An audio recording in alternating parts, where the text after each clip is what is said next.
अरे राजा विक्रम ना हाथ जाली અને મેં મેરડીએ બહાર કાઢ્યો અને કીધું કે જેના ઘેર હું મેરડી પૂજાતી હોય ને એના બધું જંતર મંતર ભેદવાની જરૂર નહીં, બધું એક બાજુ મેલ દઉં. તું જો તો પૂછવાનું, બધા વેમ કરવાના, બધા એક બાજુ મેલ દઉં. વિશ્વાસ રાખો, હું મેરડી છું. તમારા દેવગતિની ઓટી હશે ને તો ઉકેલવાની જવાબદારી લઉં છું. બોલ.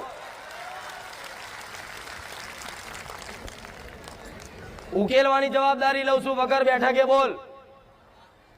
નહીં જોતા મારા સાનિધ્યમાં માનતા હો કે જબરા જબરા દેવ હોય અને જબરજસ્ત ધૂળતા હોય, કોઈને ગોઠતા ના હોય તો મારું નામ લેવાથી બંધ થઈ જાય, શાંત થઈ જાય. શું કામ મારું મૌન રાખસ?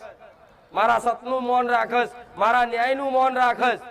તો તમારા ગમે તેવા એવા નડતર હશે ને તો મારા વિશ્વાસે રહેજો વડા, તમારી એ બધી દેવી શક્તિઓ હશે ને કદાચ તો એ મારું મૌન રાખી અને અત્યારે કોઈ નુકસાન નહીં.